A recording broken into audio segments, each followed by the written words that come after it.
జై Telangana. Thank you. Assembly పెట్టడానికి చేతగాక పారిపోతున్నారు. గత 3 సమావేశాలు చూసారు మీరు. ఏ ఒక్కసారి కూడా చెప్పినన్ని రోజులు కూడా బీఎస్సీలో నిర్ణయించిన రోజులు కూడా అసెంబ్లీ సమావేశాలు పెట్టలేదు. గత చరిత్రలో ఎప్పుడూ జరగలే. బీఎస్సీ సమావేశంలో ఏం నిర్ణయిస్తామో ఆ ఎజెండా అమలు అవుతుంది. కానీ గత 2 శాసనసభ సమావేశాలలో ఏ ఒక్కసారి కూడా బీఎస్సీలో తీసుకున్న నిర్ణయాన్ని కూడా అమలు చేయని ఒక చేతగాని రంగ ప్రభుత్వం ఇది. చర్చ ఎక్కడ చేయడానికైనా మేము సిద్ధంగా ఉన్నాం. శాసనసభ పెట్టి ఎవరితో శాసనసభ పెట్టాలి బాధ్యత. కానీ కేవలం ప్రొసీజర్ ప్రకారం పెట్టాలి కాబట్టి 2-3 రోజులు పెట్టి తప్పించుకొని పోతున్నావు. శాసనసభ అంటే నీకు వణుకోడు వస్తుంది. శాసనసభ ప్రాంగణం వైపు చూడాలంటేనే గడగడ వణుకుతున్నావు నువ్వు. పెట్టాలి శాసనసభ, ఎందుకు పెట్టద్దు? నెల నడపమన్నాం. నెల కాకపోతే 2 నెలలు నడుపుదాం, ఇంత మించి నువ్వు లేదు అని చెప్పినాం. కానీ 3 రోజులకే 4 రోజులకే వాళ్ళు అనుకున్నది ఏదో చెత్తబాగుడు ఆగి పారిపోతున్నారు. తప్పకుండా చర్చ ప్రజలలో పెడదాం, శాసనసభలో పెడదాం, సందేహం ఏం లేదు. దానికి ఎవరు డిమాండ్ చేయాలి? మీరు ఎందుకు రాయాలి ఉత్తరం? నువ్వు ఇతర రాష్ట్రాలు వచ్చి బాగుతున్నావా చెత్తబాగుడంతా? నేను ఏమంటున్నా, నువ్వు సభ పెట్టు, ఎవరు వస్తారో ఎవరు రారో తెలుస్తాం. కేసీఆర్ కావాలి వీళ్ళ ముఖాలకి. ఈయన ప్రవచనాలు వినటానికి అసహించుకుంటున్నారు ప్రజల దిక్కు. శాసనసభ పెట్టమని మేము ఉత్తరం రాయాలనా? మేము ఉత్తరం రాస్తేనే వచ్చినావా నల్లగొండకు? మేము ఉత్తరం రాస్తేనే వస్తున్నావా ఖమ్మంకి? గుండాలకు కొంచెమన్నా మాట్లాడడానికి.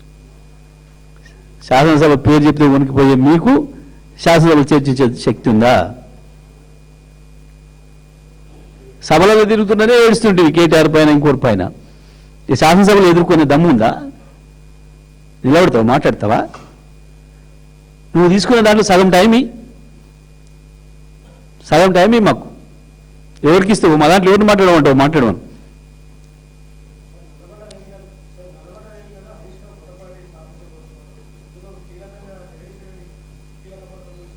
రేవంత్ రెడ్డి చెప్తున్నా? రేవంత్ రెడ్డి లేడా? రేవంత్ రెడ్డి బీజేపీ కిషన్ రెడ్డి లేరా? వస్తే వాళ్ళే చెప్పారా? ఎవరు చెప్పారు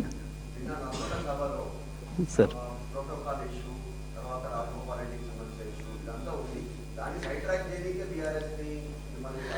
100% నేను చెప్పిన ప్రజా సమస్యల్ని సొంత పార్టీ నుంచి వస్తున్న వ్యతిరేకల నుంచి తప్పించుకోవడం కొరకే సబ్జెక్టు లేకనే సంస్కారహీనమైన మాటలు మాట్లాడాడు. Very clear. చాలా ఉన్నాయి దాంట్లో. ఈ సొంత పార్టీ కార్యకర్తలను అరెస్ట్ చేసుకొని వచ్చినట్టు ఇంక అంతకుమించే సిగ్గుమాలిన పని ఏముంది? సొంత పార్టీ ఎమ్మెల్యే వస్తాడేమో అని భయపడి, ఆయన రాకుండా భయపడడం కొరకు ఆయన కార్యకర్తలను అరెస్ట్ చేసిన సిగ్గుమాలిన ప్రభుత్వం కదా ఇది. ఒరిజినల్ కాంగ్రెస్ కార్యకర్తలు ఎక్కడన్నా సంతృప్తి కూడా మీరు చూస్తున్నారు. హైబ్రిడ్ కాంగ్రెస్ తప్ప.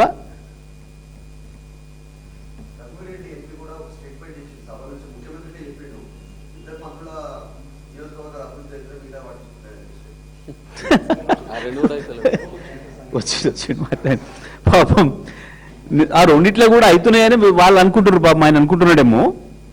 న్యాయంగా అవి కూడా కావట్లేదు. అక్కడ ప్రజలు అడిగితే తెలుస్తుంది. అవాళ మేం చేసిందే తప్ప ఏముంది? నల్గొండలో చేసింది ఒకటి చెప్పమనండి. ఒక చెట్టు నాటిందా? ఒక రోడ్డు, ఒక తట్టెడు మట్టి వచ్చిందా? ఆనాడు మేము చేసినదే తప్ప మేము ఇచ్చిపోయిన వాటిని కూడా ఇప్పుడు కొనసాగించే స్థితిలో లేరు. ఏమైనా స్కీములు లేవు, స్కాములు తప్ప. ఈ ప్రభుత్వం వచ్చిన తర్వాత స్కీములు లేవు, స్కాములు మాత్రమే ఉన్నాయి. Right, thank you.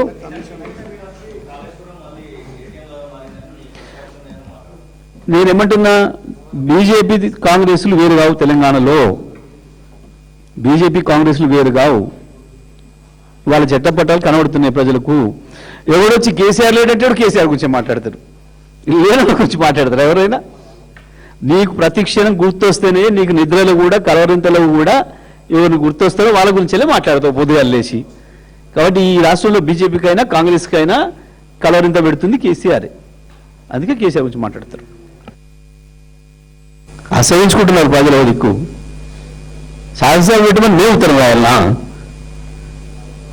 మేము ఉత్తరం రాస్తేనే వచ్చినా నలుగుడకు? నెయ్యితో వాసన వస్తుందా ఖమ్మంకి? గూండాలు కొంచెమన్నా మాట్లాడడానికి. శాసనసభ పేరు చెప్పి వణికిపోయే మీకు శాసనసభ చర్చ